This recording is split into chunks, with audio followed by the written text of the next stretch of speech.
Hey everybody, welcome to the Crohn's Fitness Food Podcast, dedicated to raising awareness, sharing IBD stories, and offering support for those with Crohn's and colitis. Together, we can share knowledge, experiences, and help show the world the many faces of IBD.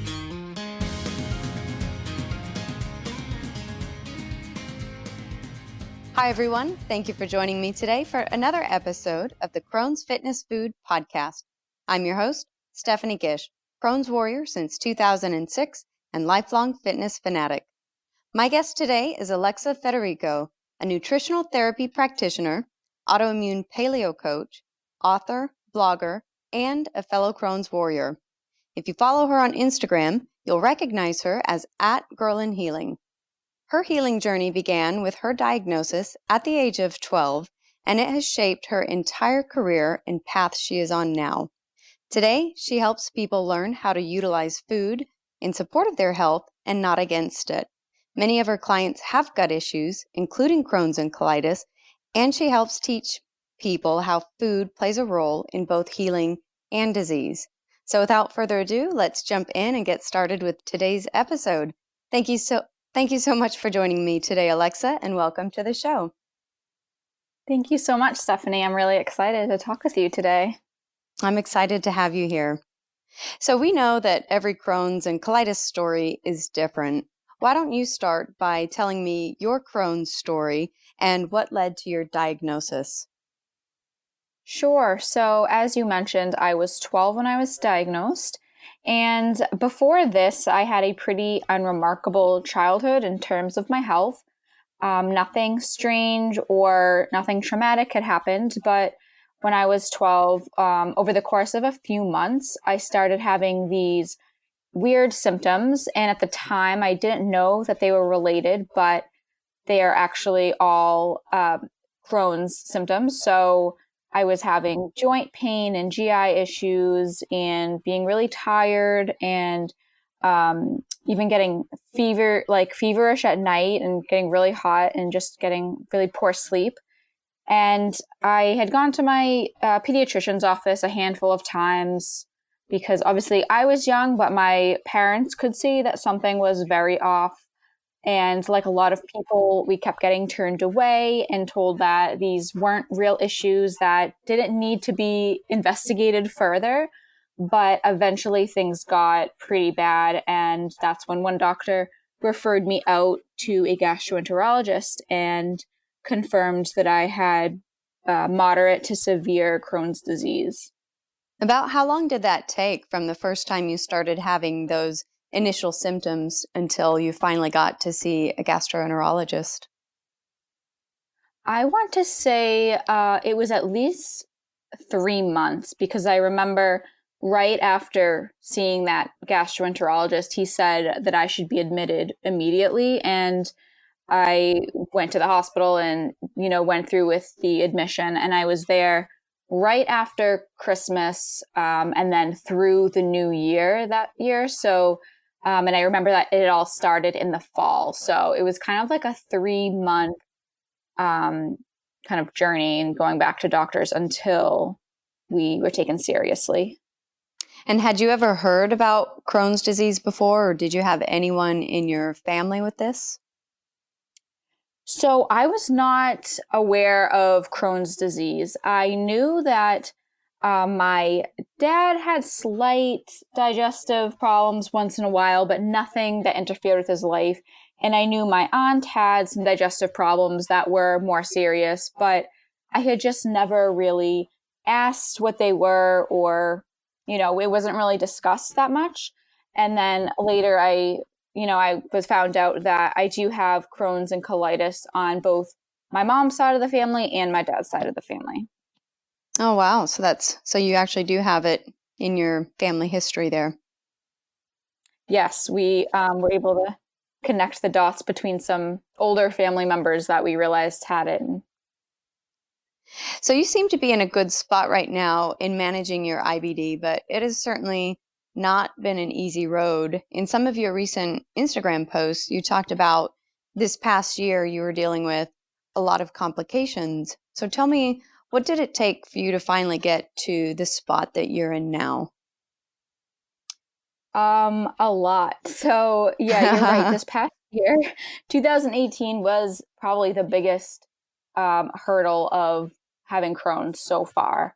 And up until this point, it was a lot of self-management, a lot of lifestyle and diet changes. And last year, I had developed an abscess, which is a common complication that's Hmm. pretty hard to treat. And that's what happened with me. We tried the regular treatments and they ended up just not being enough. So surgery ended up being kind of my last resort, but it gave me my life back and I am so thankful for it. Now, were you on medications before the surgery? And then since you'd been diagnosed, had you been on and off medications, or was it all through dietary management and lifestyle? When I was first diagnosed, I went on a few different medications to try. They're not the first line of medications given now, and they didn't do much for me, which I believe is why they're not used as much anymore. So I did that for the first few years, and I had just not felt any different being on them. So I decided to go off, and I did pretty well. And I stayed that way for several years, and it wasn't perfect. There's definitely been times when I've been more symptomatic, but nothing extreme had happened being off those medications. And then last spring was the first time I tried a biologic, and I had tried Remicade for about 4 months because I had started getting some different kind of pain, which ended up being that abscess, but it wasn't clear at the time. And then when we discovered the abscess, I had to stop the Remicade. So I stopped that in August. So it was only about 4 months I was on it, and it wasn't long enough or strong enough to do anything for me. So, and no, I haven't been on anything since then. And my plan is to keep checking on myself Hmm. every few months and seeing how I'm doing off the medications, and just reevaluate how I am with my doctor at these check-ins. Hmm. That's a good plan. So tell me a little bit more about the surgery. Was it, since you were trying different things leading up to the surgery, was it expected, and had you been able to mentally prepare for going into the surgery? And then tell me a little bit about what the recovery was like for you. Yeah, so surgery is something I've always felt like I was working to prevent. Like that felt like the biggest thing that I could encounter. And we just tried so many things, in the past 6 months to heal this abscess. But like I said, they're so hard to treat. And when I had the consultation with my surgeon, and he strongly recommended the surgery, I was still a little skeptical, and I just felt like, do I really need this? But it came to the point where the pain and just the inconvenience of the abscess, just the way it was kind of ruling my life because it wouldn't go away, was just too much and had been going on for too long, that I had just said, forget it, let's do this. And then I got really comfortable with it. And I had a couple of months to prepare. So it wasn't emergent, and I could pick the date. So I chose right after the new year so I could have some time to enjoy the holidays and, like you said, get mentally prepared for it. So I did a little bit of research, just light research on my own, looking for some anecdotal stories of other people who got surgery. I have some friends in the medical field, and I just drilled them with questions. And I felt really prepared and really well. And the day of the surgery, I honestly woke up so calm and felt so at peace. And normally, for any kind of visit to the hospital or any kind of procedure, I'd be definitely nervous and have a lot of nervous energy. But somehow I was just totally calm. I think I just knew deep down it was the right thing. And I was just excited to do it and get past this roadblock in my life. And as far as recovery goes, I had honestly expected it to be more difficult and to go on a lot longer, because it was a fairly major surgery. And from what I had read, some people had taken weeks or months to feel better, but my surgery had gone really well and there was no complications. So really, it took 2 weeks to feel really well again. And I've been telling other Wow. people who've been wondering, yeah, that's really not too long. If I had to go back to work, like someone who had a family and needed to get back to work after a week, I could have. Like if it was in an office or something, definitely not some kind of Hmm. manual labor, but Right. I felt like if I had to be somewhere, I could drive and go to work. Um, the first 3 to 4 days were definitely the roughest, but I had to just keep reminding myself that I had just been opened up, a day ago, and a lot has happened. So I just tried to keep in mind that it was a big stressor for my body, and I just gotta give some time for it to get back to normal. So you took a couple weeks until you were feeling good. Did you ease into everything else that you would typically do on a day and give yourself a little bit more time to recover? Or was it pretty much after 2 weeks you were feeling good to get back to your routine?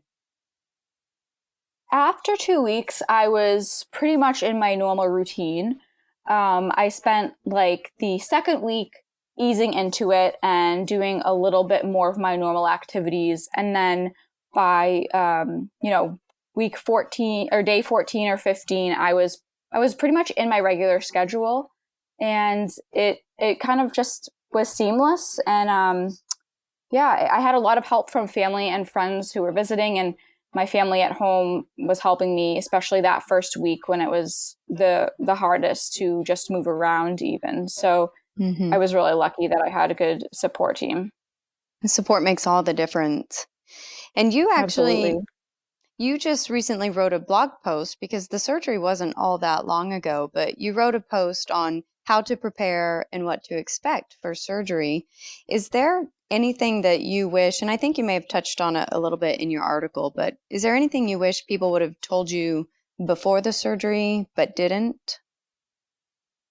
So actually, the biggest thing that I just wasn't expecting, and other people might already know this, but I wasn't expecting to have chest pain and some trouble breathing after the surgery.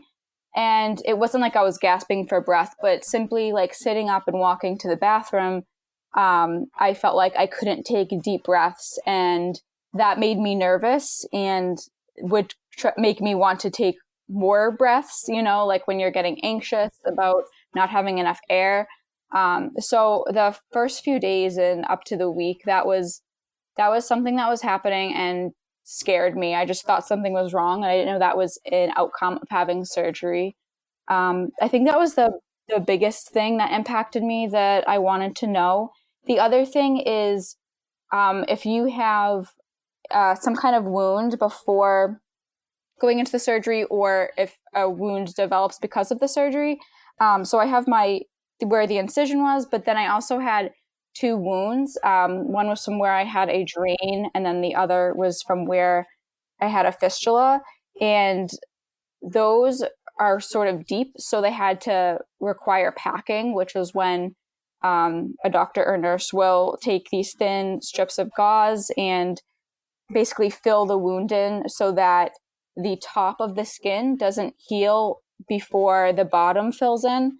Hmm. So it's a way to have the wound heal from the bottom up. And that's something that I'm still waiting to heal all the way, although I'm not in pain or anything. It's just more of an inconvenience that I still have these wounds I'm waiting to heal. But I didn't know about wound packing before this, and I didn't know I'd be going home, having visiting nurses come and do this for a few times a week. So that's something Hmm. else I would ask about or look into if I was going into surgery.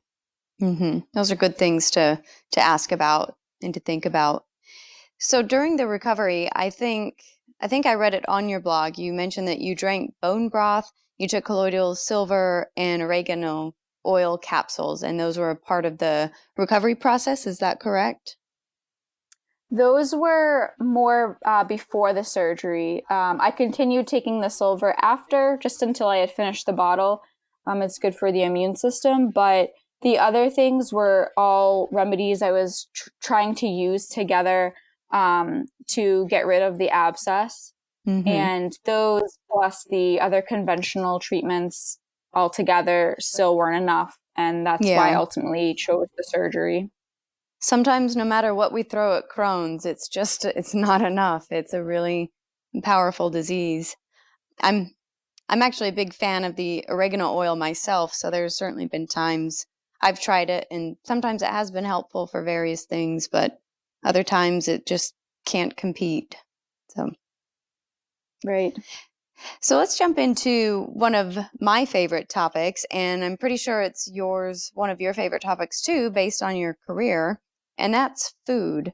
So you are a nutritional therapy practitioner, and you help people every day navigate what to eat and how it can impact their health. So tell me, how did you discover food to be such a critical component in your own healing journey? Yeah, this is definitely one of my favorite topics, and I always have plenty to say on it. So, I discovered food was a big part of my healing process, probably about 12 years now. It was about a year after I was diagnosed, and I had kept getting sick despite trying some of the medications and being in the realm of the very few dietary restrictions I was given, like being careful with seeds and popcorn and maybe some dairy. But I really wasn't advised at all on diet, and my parents kept questioning, food must be affecting this if, this is her GI tract that's inflamed and that keeps flaring up.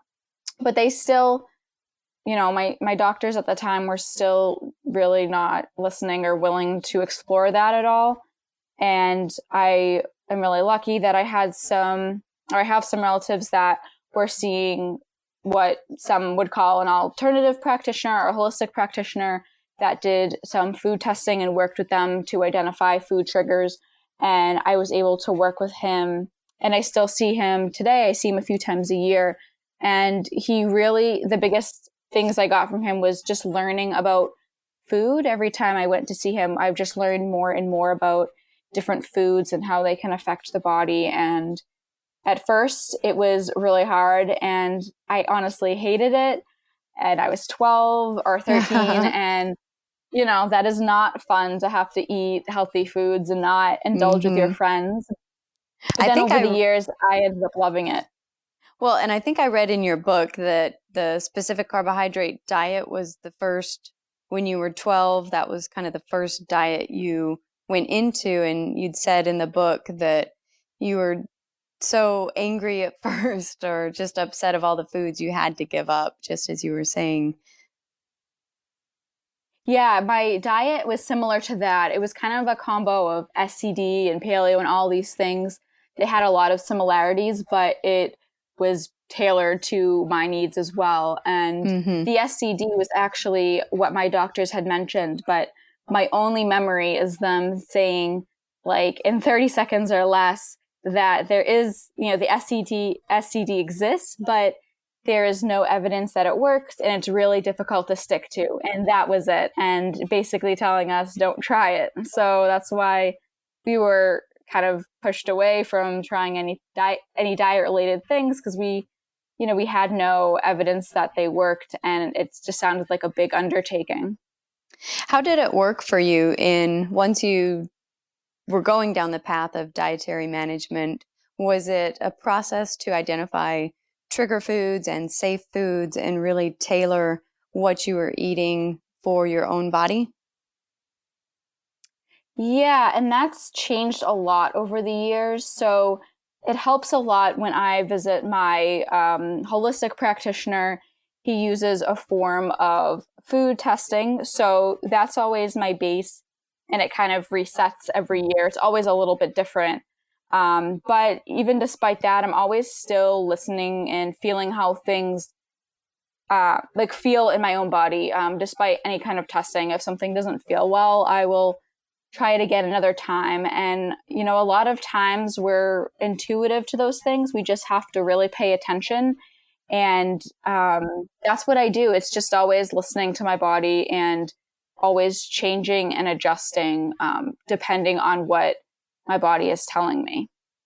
And it kind of sounds like you're saying that foods and the way they affect you have evolved over the years. And I know for me that there's certain foods I used to be able to eat, and then life goes on, and then all of a sudden I can't eat them anymore. Is that kind of what you're experiencing, where it just evolves every year as far as what the right type of food for you to eat is? Absolutely. So I feel like there are some foods that have always been my safety foods and, always make me feel okay. But yeah, there's foods that I've been eating a lot of, and then I can tell they're starting to bother me. And then vice versa, there's foods I used to not be able to tolerate that after some time of avoiding it and working on healing me from the inside out, that I can tolerate them after time, which is always a really exciting thing to find out. Yeah, there's a new food on the list. Exactly. So tell me, I think it's been 13 years since you've been diagnosed. Do you feel like you've gained any control over your disease throughout the years? I really do. I feel like I have a good handle on it. Despite, the overall view of autoimmune diseases, us not knowing the cause and not knowing the triggers, I feel like I know my personal triggers, and I know my body signals so well that I feel like even if I start to feel like I'm getting into a flare, that I can recognize that and I can change my habits or try something different. And I feel like I have control over a lot of what makes me feel well or what makes me feel not so well. And, the one piece that I don't is my genetics. And then, of course, there's other things maybe in the environment that could cause triggers, but things in my life, the way I live my life and the foods I eat, I have control over. And that is a huge part for me. So I feel like that's a huge piece for staying healthy for me. Good, it is, yeah. So tell me a little bit more about how you're able to stay healthy aside from just the food. Are there other lifestyle tricks and hacks that you do, or does fitness play a role? What are the other pieces that you find are important for helping yourself to stay in remission? Right. So you're right. There is more than food.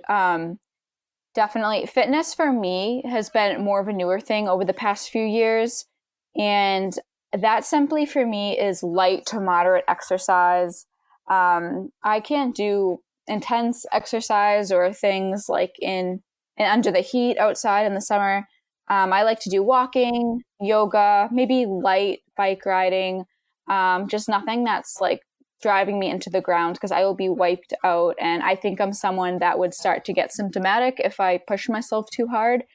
But I've realized that that light movement is really good for me. And I think it was a missing piece in my health for so many years. So that's one.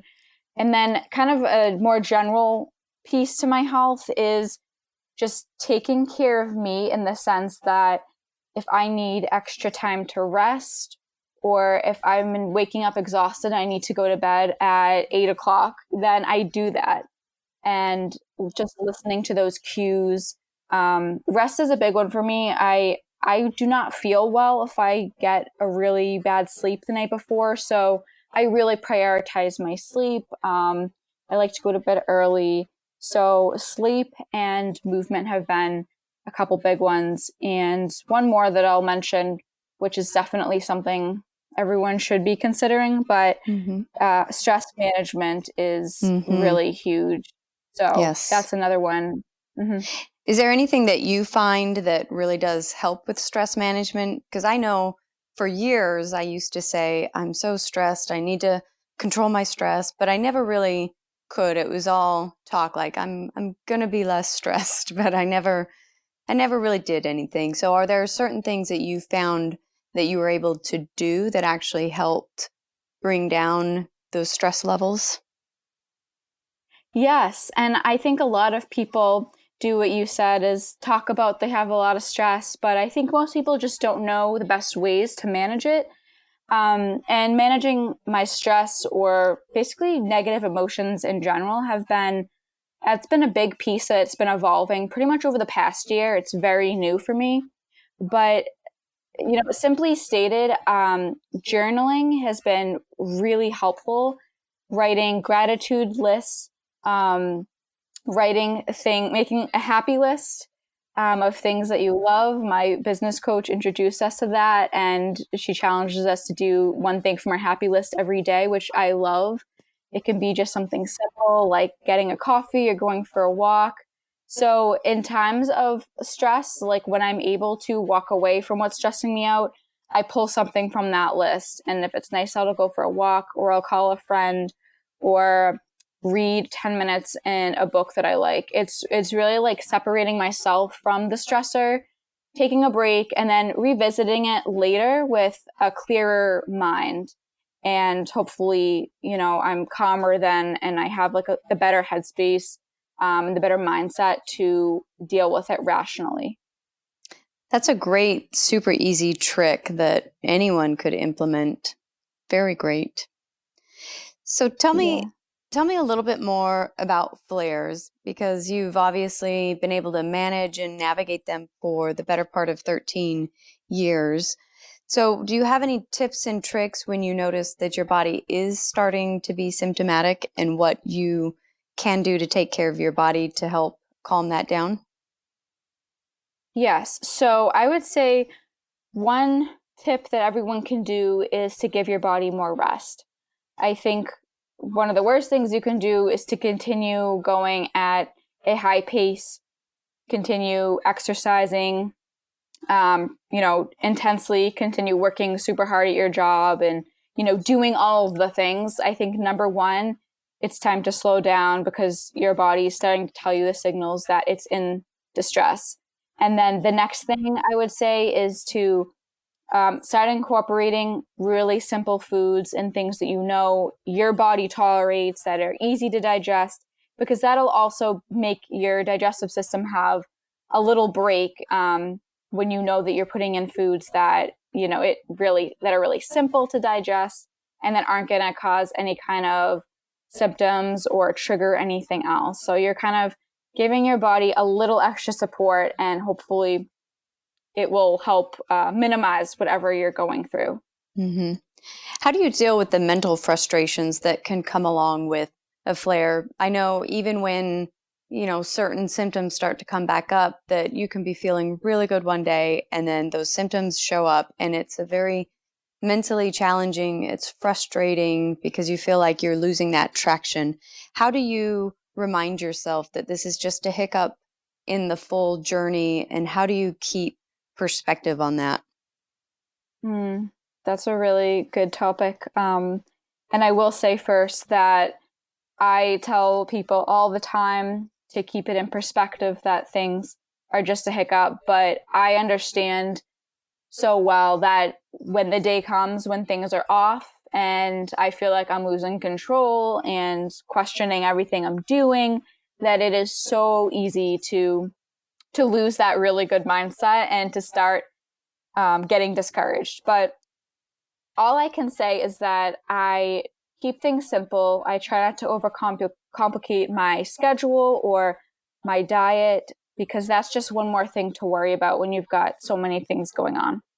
I'll Yeah. also get more into my journaling and just take more time to relax and just remind myself, as you've said, that it's a hiccup and just I know that it can't last forever and it will end at some point and that I have a lot of tools in my healing toolbox that I can help myself get through it a little better. So it's really a lot of self-talk and just keeping the bigger picture in mind that this is a small hurdle in the big picture of life and things were good once and they can get good again.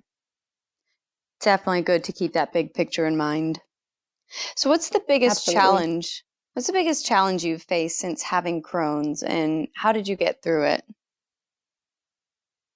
Well, physically, it was definitely this past year having the abscess. Um, it was really physically limiting for me. There's been weeks, or I guess even months, that I haven't been able to drive, haven't had a good appetite, and just dealing with a lot of pain and pain that I'm not used to, and has just been so different from my normal day-to-day self. And mentally, the pain was getting to me mentally, is what I'm trying to say, and was Mm-hmm. like we were just talking about, it was extremely discouraging. And often I wondered when it would end, because it was so hard to push through and just keep living every day in pain and wondering, was it going to stop bothering me today? Was it going to start getting better? And so it was a really good, it's been really good to be on the other side of that, and to have gone through that now, and to see how much I had gotten through, and just recognizing my own strength through that. So definitely dealing with the abscess and fistulas was the hardest undertaking with Crohn's so far, just physically and mentally. It really, really took a toll on not only just my day-to-day activities, but just mentally was really hard. Mm-hmm. So tell me a little bit more about your journey into becoming a nutritional therapy practitioner, because you deal with patients and a lot of your clients have IBD. So you have a firsthand knowledge of exactly what they're going through, and this perspective that not just anyone else would have. So when did you decide in your journey that nutritional therapy was where you were going to go? So it was after I had gone to college and graduated with an elementary education degree that I decided I wanted to go into nutrition. And I have wanted to be a teacher my whole life. I'm one of those people that always knew what I wanted to do. And I went to college for teaching, and I did love it. But it was in my senior year when I was student teaching, and it was I think in November, and I was in like a mini flare. I was a little symptomatic. I was super tired, and I was the student teacher having a ton of work on my shoulders and a lot of pressure.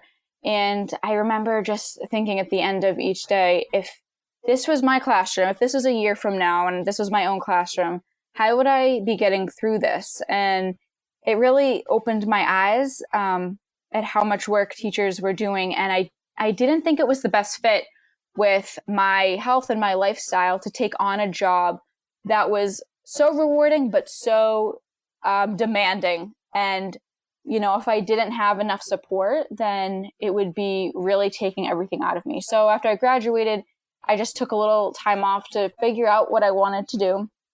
And it was actually through Instagram that I found the NTA, the Nutritional Therapy Association, where I ended up getting my certification just by people who I had already followed. And I just, talk to people and see how they liked the program. And I enrolled pretty much right after that. Like the next month, I think I signed up to do their program. And it was like a light bulb went off that I had developed such a passion for wellness and nutrition over the years. And I love talking to people about my story and inspiring other people to try new things. And I just was so excited to do this, and that I could work from home and not worry about feeling unwell and not having to call a boss to call out sick and all of those things. So it was just the perfect match for me. It really does sound like the perfect path, because you get to teach clients, so you get that love of teaching and help coaching them through changes and improving their life, but also bringing in a lot of other skill sets and passions that you have. So it really does sound like a perfect path. Do you see clients only in person, or do you also do some coaching or seeing clients online? Right now, actually, all of my clients are online. So I have some that are kind of across the country. I've talked to people even in Europe. So right now I don't do any in-person consultations. It's all online. So if a new person wants to come to you, what's kind of the initial path, or what would they expect as a new patient of yours, a new client? Take me through a little bit of that journey, the consultation, and then how they work with you. Sure. So I always chat with people, have a 30-minute free call, and that's really just to get to know each other. And so I can hear what they're dealing with right now and what their goals are. And this is just so I can make sure I can help them and make sure that they're willing, they know what they're going to sign up for, and they're willing to do the work for it. And if we're a good fit, then we proceed. And the first thing I have them do is I have some like a questionnaire that's online, and it's pretty lengthy, and then some other forms that I'll have them fill out. And I go over all of this before we meet, and I take lots of notes and jot down a ton of questions to ask. And our first meeting together is going through all of these and kind of mapping out the big picture of our time together and the big end goal. And then, each time we meet, we will revisit that big goal and revise smaller goals to be working on until we meet again. So usually a client will have 1 to 3 things to work on. It could be some kind of stress management technique. It could be the removal or addition of some new foods. And then we'll talk about progress at our next consult or through email in between. And if anyone who is listening is interested, and if the light bulb is going on and they're saying, I want to talk with her about this, can they sign up on your website to become a client? Yes. On my website, they can sign up for that first 3 call. And then, like I said, if things go well, then they can sign up on my online calendar. So the 30-minute call is on there, and anyone can sign up on my website. Fantastic. And that's girlinhealing.com, correct? Correct. I'll put that in the show notes. So let's keep talking. Tell me about what compelled you to become an IBD advocate and to start sharing your own story. Yeah, I really love just sharing my experience, because I think IBD is such a unique disease and everyone is so different that I think that's what makes it difficult to finding what works for you, because we're just so vastly different. And I think if sharing my story can help someone, and maybe they just take a small piece of it and try something that I tried, and maybe it works for them and they start seeing improvements, that's great. And maybe they try it and it doesn't work for them, and that's okay too, because now they know that they can go on and try something else. So I really like to think that I'm putting everything I can out there in hopes that someone in need will find my story and take something from it, take a lesson or something new to try to add to their healing regimen.